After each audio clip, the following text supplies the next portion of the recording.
और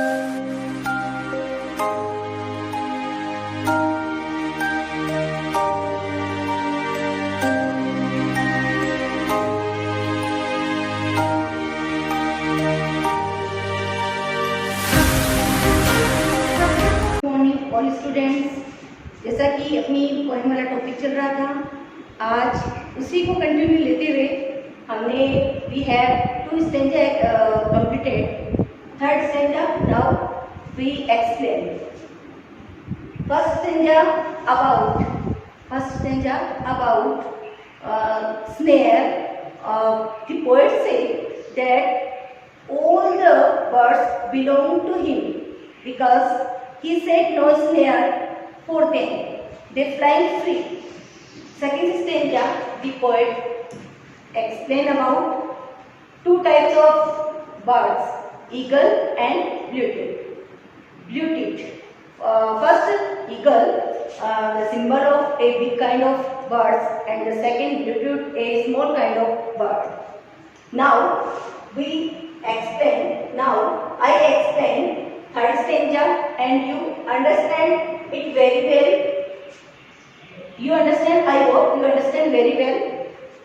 Now we explain third stanza, and so the sunward with a shore on the eagle's wing, and in my heart all day the blue-tip sings.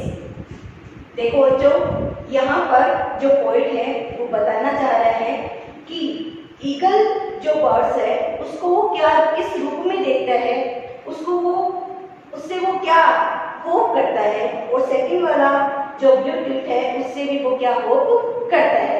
उन दोनों का उसने किस लिए symbol लिया है यहाँ पर वो बताना चाह रहा है। एंड सो द सनवर्ड वे, तो यहाँ पर देखो सनवर्ड वे का जो मीन है उसका क्या मतलब है, जर्नी द सन, किसकी तरफ, जर्नी टुवर्ड्स द सन, अर्थात ये कहना चाह रहा है एंड सो द सनवर्ड वे, इसलिए सूर्य की तरफ यदि मैं यात्रा करता हूँ, ए शोर ऑन द ईगल्स विंग, तो वह जो मेरी यात्रा होगी, शोर का मतलब होता है fly high in the sky, यदि मैं ऊंचाई पर उड़ना चाहता हूँ, किसकी तरफ उड़ना चाहता हूँ, सनवर्ड वे अर्थात सूर्य की तरफ जाना चाहता हूँ, तो मैं किसके पंखों पर यात्रा करूंगा, ईगल जो बर्ड है उसके पंखों पर यात्रा करूंगा। अगली जो थर्ड लाइन है उसमें वो क्या कह रहे हैं, and in my heart all day the blue-tip sings, and in my heart, और फिर वह अगली बात बता रहा है। देखो पहले उसने किसके बारे में बताया, ईगल जो बर्ड था उसके बारे में, अब कह रहा है कि ब्लू-टिप जो बर्ड है वह क्या करता है, and in my heart all day, और ब्लू-टिप नाम का जो बर्ड है वो हमेशा गीत गाता रहता है, किसके हृदय में गीत गाता रहता है, पोएट के हृदय में गीत गाता रहता है। अब इस चीज को समझना बच्चों कि वास्तव में ऐसा नहीं है, ये रियल बात नहीं है, बल्कि वो क्या कह रहा है, जो पोएट है वो इमेजिनेशन कर रहा है। क्या इमेजिनेशन कर रहा है, द पोएट इमेजिनेशन शो higher and higher on the eagle's wing, अर्थात वह इमेजिनेशन कर रहा है कि वह उड़ जाएगा सूर्य की तरफ जाने वाले रास्ते पे, किसके पंखों पे सवार होकर के उड़ जाएगा, ईगल जो विंग्स है उसके पंखों पे सवार होकर के वह उड़ जाएगा। रियल नहीं है, वो इमेजिनेशन कर रहा है। और इसी तरह की इमेजिनेशन वह ब्लू-टिप जो बर्ड है उसके साथ कर रहा है। वो ये कह रहा है कि ब्लू-टिप जो बर्ड है वह सॉन्ग गाता है, वह गीत गाता है। कहाँ पर गीत गाता है, उस पोएट के हार्ट में गीत गाता है, अर्थात वह उसके हृदय में गीत गाता है, वह उसे क्या देता है, बहुत ज्यादा हैप्पीनेस देता है। अब देखो इसके जो हार्ड वर्ड है उसको हम देखते हैं। सनवर्ड, जैसे कि मैंने आपको बताया था, सनवर्ड का मतलब होता है टुवर्ड्स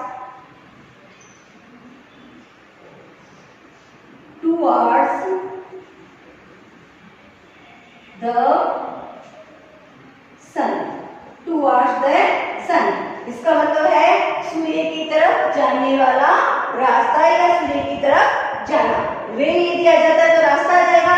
यदि हम केवल सनवार का मीन निकाल रहे हैं तो इसका अर्थ आएगा टुवर्ड्स द सन, सूर्य की तरफ जाने वाला रास्ता। दूसरा अपना हार्ड वर्ड क्या है? शोर। शोर का मतलब होता है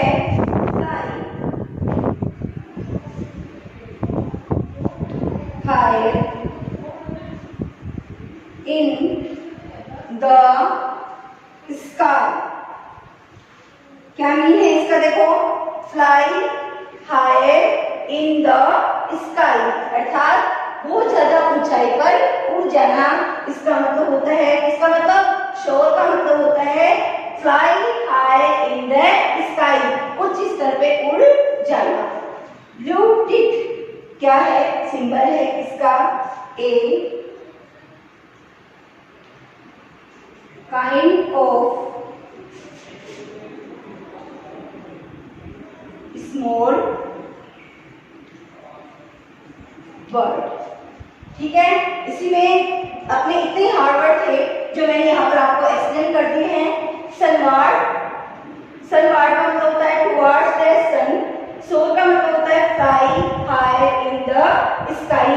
और ब्लू टिक का मतलब होता है काइंड ऑफ स्मॉल बर्ड। अब देखो बच्चों, पहले स्टेंजा में हमने ये पढ़ा था कि जो पोएट है वो हमें ये बताना चाह रहे हैं कि सारे के सारे जो बर्ड्स है वो उसको बिलोंग करते हैं, बिलोंग टू हिम। क्यों करते हैं?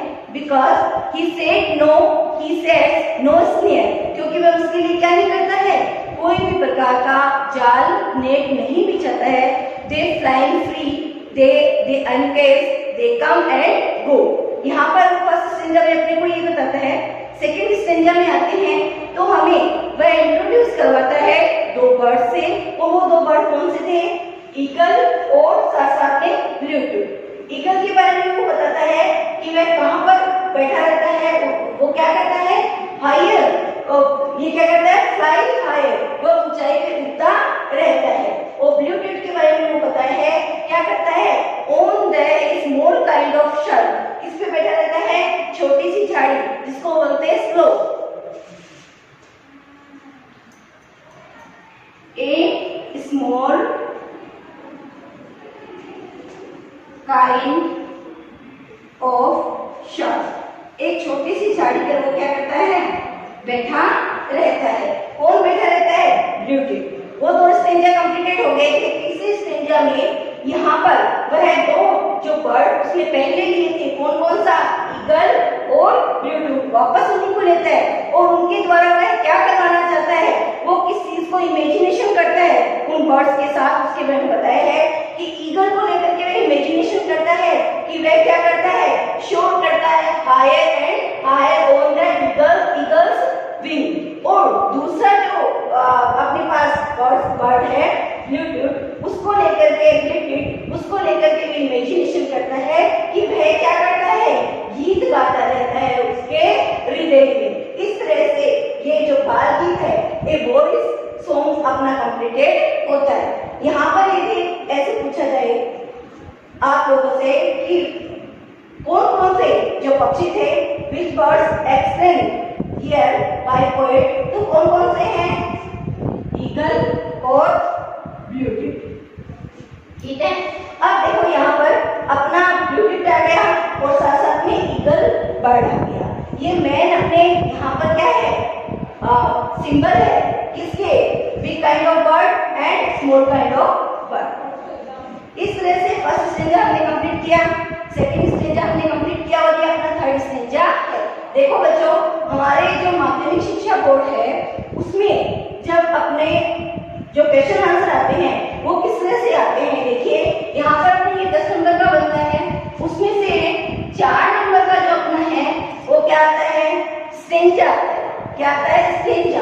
और स्टेंजा के बाद हमें 4 क्वेश्चन मिलते हैं। जैसे ये स्टेंजा आया, इसी में से अपने को क्या दे देते हैं? वो क्वेश्चन दे देते हैं और हम उन क्वेश्चन का आंसर कहाँ ढूंढते हैं? इसी स्टेंजा में अपने को मिल जाते हैं। बच्चे अपने 6 नंबर और 6 नंबर के जो क्वेश्चन आंसर अपनी पोएट्री में से आते हैं उसमें अपने छोटे वाले जो 15 या 13 वर्ड्स वाले क्वेश्चन आते हैं वो हमें उस पोएम में से करने होते हैं। इस तरह से पोएम का जो टोटल पोर्शन होता है वो कितने नंबर का होता है? 10 नंबर का होता है। इस तरह से हमें इस चीज को पढ़ना है, इस चीज को एक्सप्लेन करना है। अब आप लोग अगर चाहो तो स्क्रीनशॉट ले सकते हो।